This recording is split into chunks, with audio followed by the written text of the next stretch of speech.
एक लड़की थी, बहुत प्यारी सी, पर वो चल नहीं पाती थी। दोनों पाँव खराब थे उसके। उसकी ज़िंदगी तो बस व्हील चेयर पर ही थी। बच्चों को खेलता देखती तो वो उदास हो जाती। वो रोती थी। अक्सर माँ से प्रश्न करती, मेरे साथ ऐसा क्यों हुआ माँ? माँ उसे समझाया करती, पर अपनी बच्ची को यूं दुखी देखकर वो भी दुखी हो जाती। उस बच्ची को अपने कमरे की खिड़की पर बैठना बहुत पसंद था। वहाँ से उसे सुंदर बागीचा, पास बहती कल कल करती नदी, उड़ते हुए पंछी और बागीचे में खेलते बच्चे दिखाई देते। उसकी माँ अक्सर उसे उस खिड़की के पास बैठा दिया करती। एक शाम जब वो खिड़की पर बैठी थी तो बाहर हल्की हल्की धूप और बारिश दोनों थे। जब बारिश रुकी तो एक सुंदर सा इंद्रधनुष आसमान में आ गया। उस लड़की ने अपने जीवन में पहली बार इंद्रधनुष देखा था।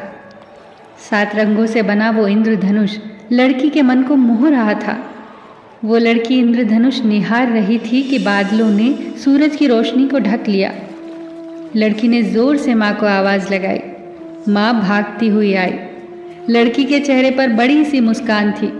उसने माँ से पूछा, माँ, अभी आसमान में बहुत सारे रंगों वाला कुछ था, बहुत बड़ा सा, पूरे आसमान में एक आधी अंगूठी की तरह फैला हुआ। वो क्या था माँ? माँ ने मुस्कुराते हुए कहा, वो इंद्रधनुष था। जब आसमान में धूप और बारिश दोनों होती है तब वो बनता है। लड़की ने उत्सुकता से पूछा, माँ, अगली बार वो जब आएगा ना तो मुझे बहुत देर के लिए उसे देखना है। माँ बोली, इंद्रधनुष थोड़े समय के लिए ही रहता है, पर हम ज़रूर कोशिश करेंगे उसे बहुत समय के लिए देखने की। अब लड़की इंद्रधनुष बनने की प्रतीक्षा करने लगी। एक बार फिर से वैसा ही मौसम हो गया। आज पूरी आशा थी कि इंद्रधनुष बनेगा। उसकी माँ उसे कार में लेकर पास ही की एक पहाड़ी की चोटी पर पहुँच गई।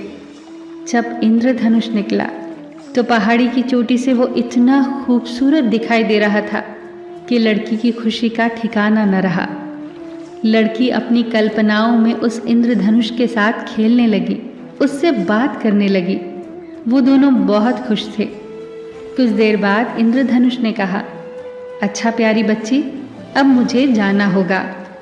लड़की ने कहा, अभी ठहर जाओ, इतनी जल्दी क्यों जा रहे हो आप?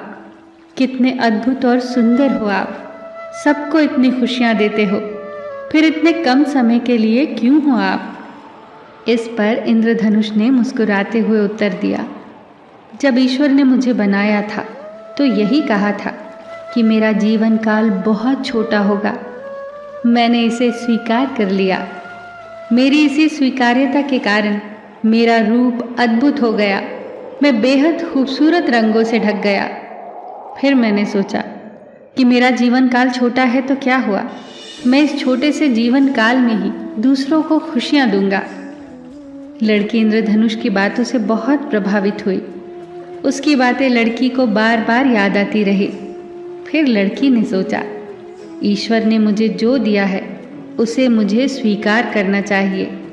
मुझे इस विकलांगता को स्वीकार करना चाहिए, जैसे इंद्रधनुष ने किया अपने छोटे से जीवन काल को स्वीकार। मुझे भी इंद्रधनुष की तरह दूसरों को खुशियाँ देनी चाहिए। फिर वो लड़की दूसरे बच्चों के बीच जाकर समय बिताने लगी। वो खुश रहने लगी और दूसरों की खुशियों का कारण बनने लगी। दोस्तों, जीवन की कुछ परिस्थितियाँ लॉटरी की तरह होती हैं। किसी की लगती हैं, किसी की नहीं लगती। किसी की 10,000 की लगती है तो किसी की 10 लाख की लगती है। कुछ लोगों का स्वास्थ्य पूरी उम्र खराब रहता है तो कुछ लोगों का काफ़ी स्वस्थ। कोई छोटी आयु वाला होता है तो कोई बड़ी आयु वाला। चाहे परिस्थिति जो भी हो, अगर हमें खुश रहना है ना तो उसकी एक चाबी है, स्वीकृति।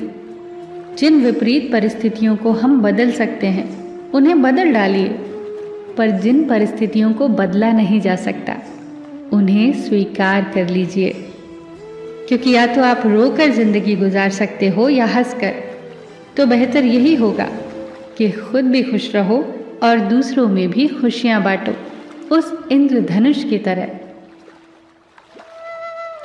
फिर मिलेंगे दोस्तों अगली वीडियो के साथ। तब तक के लिए अपना ख्याल रखना और हमेशा मुस्कुराते रहना।